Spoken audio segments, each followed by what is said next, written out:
Dieser Lebenslauf ist nicht nur wunderschön, sondern auch genial. Warum? Das zeige ich dir gleich.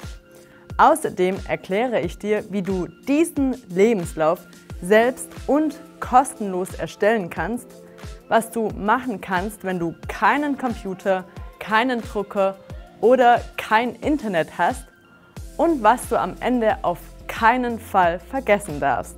Los geht's!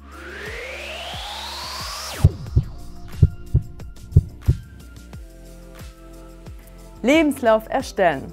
Um diesen Lebenslauf zu erstellen, brauchst du einen Account bei Canva. Der Account kostet nichts. Du kannst Canva per Computer oder per App auf deinem Handy benutzen. Für manche Funktionen musst du Geld zahlen. Das siehst du immer an der Krone. Der Rest ist kostenlos. Hier kannst du nach Lebenslaufvorlagen suchen. Dann siehst du viele verschiedene Vorlagen, die du nutzen kannst. Du kannst natürlich auch meine Vorlage nutzen. Den Link dazu habe ich in die Beschreibung geschrieben. Aufbau. Wie baut man einen Lebenslauf auf für deutsche Firmen? Dazu gibt es keine festen Regeln, aber denk dir immer, was muss die Firma sehen, wenn sie dich noch nicht kennt? Sie möchte sehen, wie du aussiehst, wie du heißt, was du kannst und was du bisher gemacht hast. Und das am besten auf einen Blick.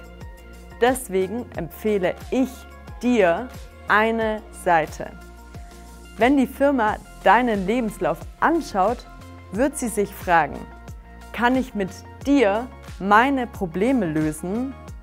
Deswegen solltest du alles weglassen, was nicht wichtig für die Firma ist.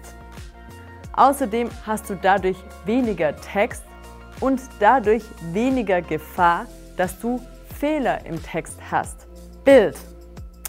In Deutschland solltest du ein Bild von dir zeigen. Du musst nicht, aber ich empfehle es dir.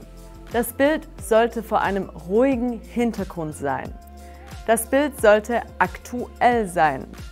Auf dem Bild sollte man dein Gesicht gut erkennen können. Gerne auch lächeln. Wenn eine Firma dich nicht nimmt, weil du zum Beispiel Kopftuch trägst, dann ist das so oder so keine Firma, die für dich richtig ist. Zeig dich also von Anfang an so, wie du bist. Persönliches. Neben dem Bild schreibst du deinen Namen und das, was du gelernt hast. Unter das Bild schreibst du deine Kontaktdaten, also deine Telefonnummer und E-Mail-Adresse.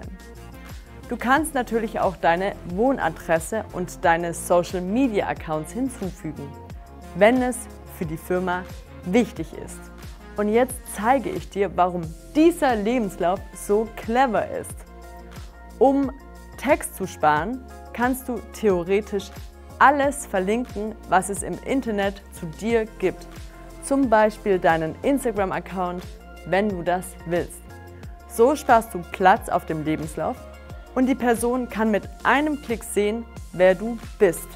In Deutschland werden die meisten Lebensläufe nämlich nur noch per E-Mail verschickt. Du könntest aber auch ein Video von dir erstellen, so wie ich. Das Video muss nicht lang sein, aber es kann zeigen, wie du bist. Wenn du nicht in die Kamera sprechen willst, kannst du auch ein Video machen von deinen Freunden, die sagen, was du gut kannst und was du nicht so gut kannst. Erfahrung. Danach geht es um deine Arbeitserfahrung. Schreib deine letzte Tätigkeit immer an oberster Stelle nach Jahreszahl, also 2023, 2022 und so weiter. Die Ausbildung ist das, was du gelernt hast. Bei der Ausbildung schreibst du deinen höchsten Abschluss. Wenn du keinen Schulabschluss hast, dann lass den Bereich Ausbildung weg und schreib zum Beispiel lieber mehr zu deinen Fähigkeiten. Danach schreibst du den Namen der Ausbildung, darunter, wo du die Ausbildung gemacht hast und von wann bis wann. Fähigkeiten sind das, was du kannst. Also zum Beispiel, wie viele Sprachen du sprichst und welches Niveau du da hast, wenn es wichtig ist. Unter Arbeitserfahrung verstehen wir alles, was du bisher gearbeitet hast. Wenn du längere Zeit ohne Arbeit warst, dann kannst du das positiv formulieren. Zum Beispiel Weiterbildung, berufliche Neuorientierung, Recherchephase.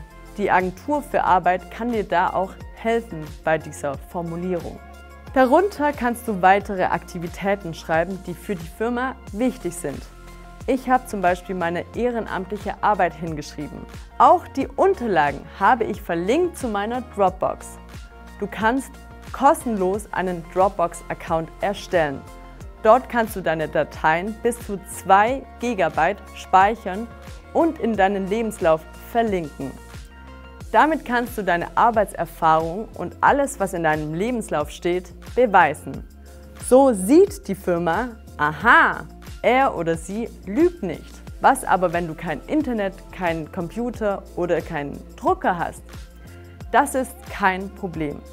Dann kannst du ins Berufsinformationszentrum, kurz BIZ, in deiner Stadt. Dort kannst du kostenlos und zu bestimmten Uhrzeiten die Computer und das Internet nutzen. Du musst dich am Empfang melden, dann bekommst du einen Benutzername und ein Passwort. Willst du wissen, wo das nächste BIZ in deiner Nähe ist? Dann schau auf diesen Link. Ich habe diesen Link auch in die Beschreibung geschrieben. Dort kannst du auch deinen Lebenslauf auf gutem Papier ausdrucken lassen. Check am Ende. Am Ende solltest du deinen Lebenslauf auf jeden Fall überprüfen. In Deutschland ist Rechtschreibung ganz wichtig. Das bedeutet, dass du keinen Fehler im Text haben solltest. Das kannst du mit einem Language-Tool wie diesem selbst prüfen. Es zeigt dir an, wenn du etwas falsch geschrieben hast. Allerdings funktioniert es nicht immer perfekt. Deswegen frag lieber jemanden vom BIZ und prüf unbedingt, ob alle Links funktionieren. Wichtig! Das waren jetzt meine Tipps und meine Erfahrungen. Jeder hat eine eigene und eine andere Meinung. Du musst schauen, was du richtig findest. Am Ende gibst du den Lebenslauf ab, nicht ich. Das war's und denk dran, alles wird gut.